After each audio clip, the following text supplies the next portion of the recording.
Howdy out there, folks. Today we're going to be looking at this 4K Ultra HD release of the Jack Ryan 5-film collection pack. Now, of course, some of these films are better than others.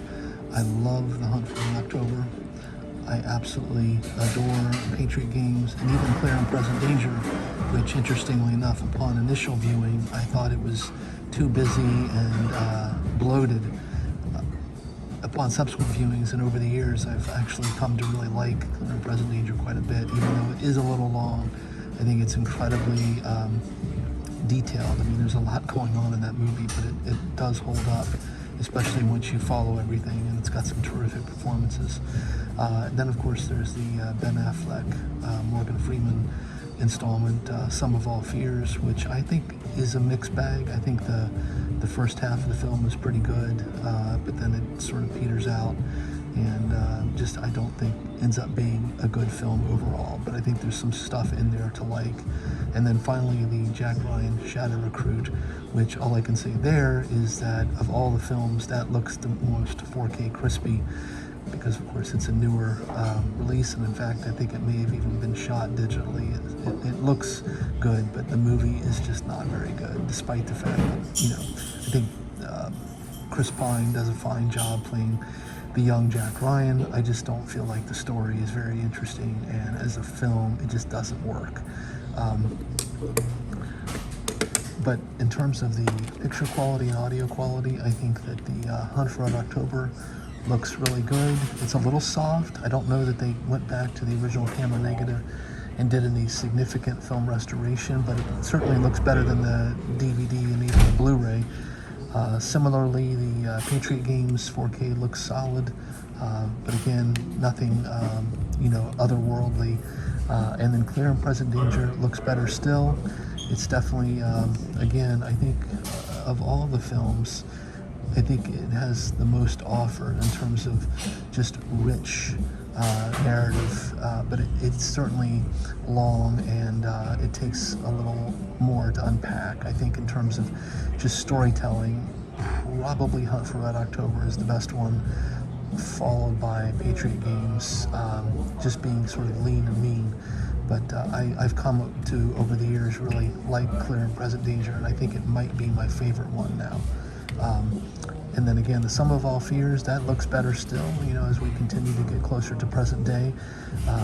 It's solid looking. The picture and audio quality is definitely worthwhile. But again, the movie is just let down by what I think is a pretty narratively uninteresting and kind of ridiculous second half. And then finally, Jack Ryan Shadow Recruit, which looks terrific, but just isn't a very good film. I don't think there's really any other way to put it. But, you know, I personally, I've grown up on these Jack Ryan movies. I remember seeing Hunt for Red October in theaters and really enjoying it. Alec Baldwin did a great job. I don't think we should, fault his performance at all. I think Harrison Ford was, arguably the best Jack Ryan, but Alec Baldwin certainly a close second. And then, Ben Affleck, serviceable. Chris Pine, same. But I just think these two final installments, to be honest, I don't really care to watch them again.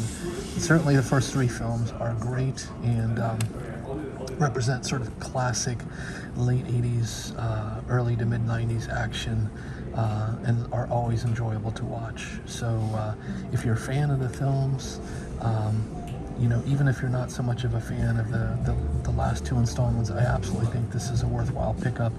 It's the films have never looked better, and again, I think that what's even more fascinating, I'll just conclude, is that the work they did on Hunt for Red October, all that in-camera work with the subs, it's fascinating how they brought that to life. That was all done with smoke and mirrors, basically. It was really a pretty tricksy way to photorealize those sub-sequences. And there's some interesting supplemental materials in that disc about the making of. But, again, I think this is absolutely worth a pickup. I probably watch Clear and Present Danger and even Patriot games at least once every few years, and certainly Hunt for Red October is right behind. I think Sean Connery just did a fantastic job, as did Samuel, and Tim Curry, I believe, is in that as well. It's a great cast, and there's some excellent dialogue too. They're just smart films. So with that, please take care out there, everyone. Stay safe, be kind, and keep watching cinema.